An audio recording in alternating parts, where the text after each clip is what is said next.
नमस्कार दोस्तों, स्वागत है आपका आपके अपने YouTube channel concept talk with Purnendu में। और डेली करंट अफेयर सीरीज के अगले वीडियो के साथ मैं हाजिर हूँ। चलिए शुरू करते हैं। देखते हैं हमारे आज का पहला प्रश्न। यूथ को लैब युवा नवाचार आंदोलन अटल इनोवेशन मिशन और किस संस्थान की एक पहल है? और यह अटल इनोवेशन मिशन और UNDP की एक पहल है। इसमें बेसिकली नए स्टार्टअप्स की बात की जाएगी।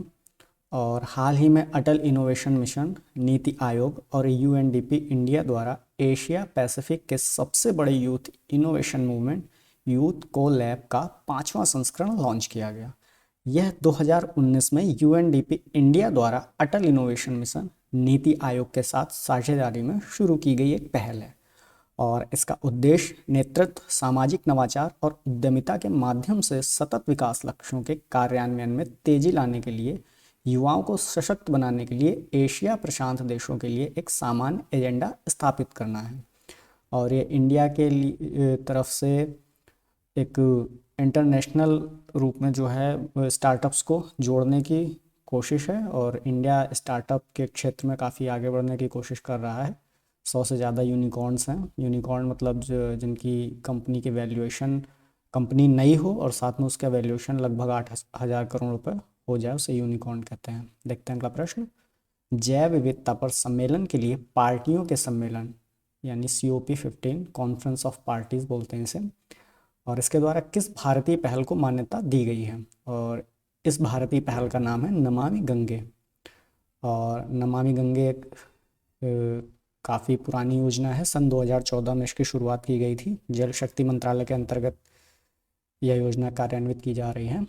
और नमामि गंगे पहल को विश्व बहाली दिवस यानी वर्ल्ड रेस्टोरेशन डे पर मॉन्ट्रियल कनाडा में जैव विविधता पर सम्मेलन के पक्षकारों के 15वें सम्मेलन के दौरान मान्यता दी गई थी। गंगा नदी को फिर से जीवंत करने के लिए नमामि गंगे पहल को प्राकृतिक दुनिया को पुनर्जीवित करने के उद्देश्य से शीर्ष 10 विश्व बहाली कार्यक्रम में से एक के रूप में मान्यता दी गई है। देखते हैं अगला प्रश्न। प्रधानमंत्री कौशल को काम कार्यक्रम का नया नाम क्या है? और इसका नया नाम है प्रधानमंत्री विरासत का संवर्धन यानी PM विकास।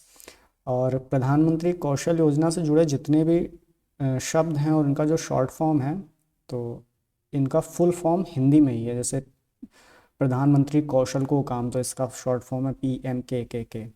और इसी तरह प्रधानमंत्री विरासत का संवर्धन यानी PMVIKAS, विरासत को संवर्धन। और प्रधानमंत्री कौशल विकास योजना PMKVY। तो इसकी जितनी भी योजनाएं हैं इनका फुल फॉर्म हिंदी में ही रहेगा, शॉर्ट फॉर्म इंग्लिश के अल्फ़ाबेट में है। देखते हैं इसकी डिटेलिंग्स। अल्पसंख्यक मंत्री स्मृति जुबिन ईरानी ने बताया कि प्रधानमंत्री कौशल को काम कार्यक्रम का नाम अब प्रधानमंत्री विरासत का संवर्धन योजना रखा गया है। यह एकीकृत योजना मंत्रालय की 5 पूर्ववर्ती योजनाओं को मिलाती है। इसमें 5 योजनाएं शामिल कर दी गई हैं इसी एक योजना में। और योजनाएं कौन कौन सी हैं? सीखो और कमाओ, उस्ताद योजना, हमारी धरोहर योजना, नई रोशनी योजना और नई मंजिल योजना। ये सभी स्किल डेवलपमेंट के क्षेत्र से जुड़ी हुई 5 अलग अलग योजनाएं हैं, अलग अलग क्षेत्रों में काम करती थी। उनको मिलाकर एक योजना बना दी गई है। और इस योजना को 15वें वित्त आयोग की अवधि के लिए कैबिनेट द्वारा अनुमोदित किया गया है।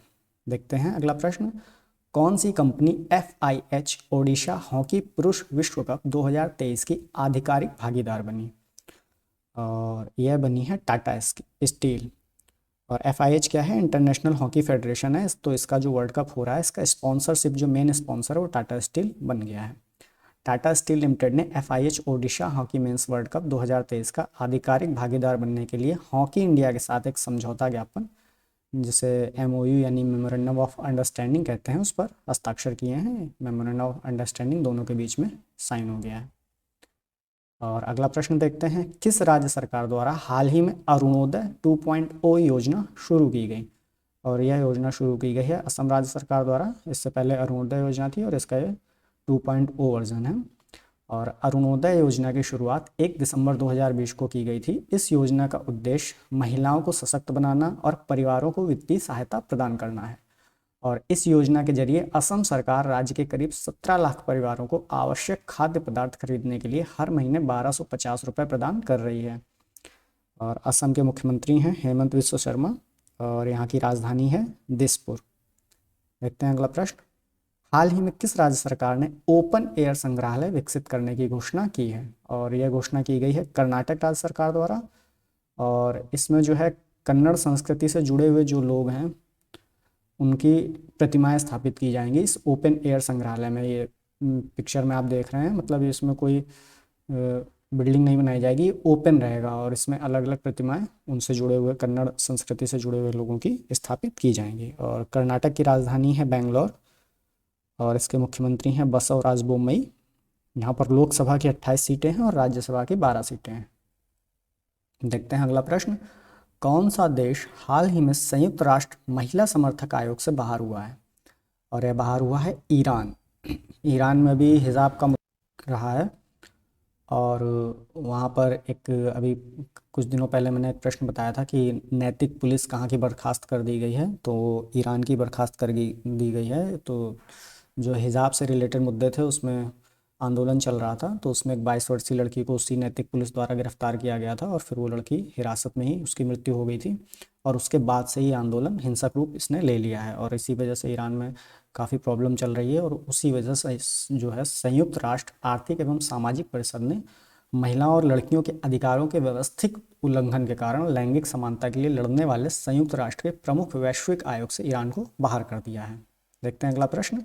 इसरो ने हाल ही में कहाँ 160 मीटर ट्राइसोनिक विंड टनल का सफल परीक्षण किया है? और इसरो ने यह परीक्षण किया है केरला में। और विक्रम साराभाई अंतरिक्ष केंद्र में नवनिर्मित ट्राइसोनिक विंड टनल का पहला ब्लो डाउन परीक्षण सफलतापूर्वक पूरा कर लिया गया है। परीक्षण को तिरुवनंतपुरम में आयोजित किया गया था। तो ये बेसिकली है क्या, तो एक कृत्रिम एक टनल बनाई गई है जिसमें जो अंतरिक्ष यान है उस टनल से गुजारे जाएंगे। और इसे ट्राइसोनिक इसलिए कहा जा रहा है क्योंकि इसमें जो है 3 तरह की आप कह सकते हैं परिस्थितियाँ उत्पन्न की जा सकती हैं। तो जो अंतरिक्ष यान है कोई ध्वनि की स्पीड से चल रहा है, साउंड की जो स्पीड है उसके हिसाब से चल रहा है, साउंड की स्पीड से तेज चल रहा है और साउंड की स्पीड से धीमे चल रहा है। इन तीनों स्पीड से चलने पर उसका परीक्षण किया जा सकता है ताकि जब वो अंतरिक्ष यान अंतरिक्ष में जाए तो प्रॉब्लम ना आए। देखते हैं अगला प्रश्न। हाल ही में एयरनब ने समावेशी पर्यटन को बढ़ावा देने के लिए किस राज्य सरकार के साथ समझौता किया है? और यह समझौता किया गया है गोवा के द्वारा।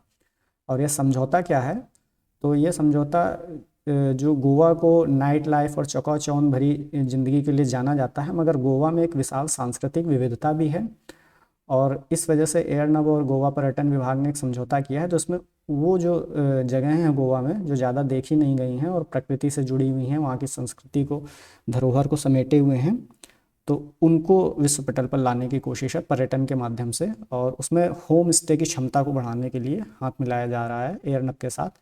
तो इसमें जो उस पर्टिकुलर जगह पर लोग रहते हैं वो अपने घरों में ही रूम्स बनाकर और पर्यटकों को देंगे और उसके माध्यम से उन्हें रोज़गार भी मिलेगा। और ये काफ़ी अच्छी पहल है गोवा पर्यटन विभाग की तरफ से। अगला और आखिरी प्रश्न देखते हैं। हाल ही में सैटेलाइट स्पेक्ट्रम नीलामी करने वाला पहला देश कौन सा बनेगा? और यह बनेगा भारत।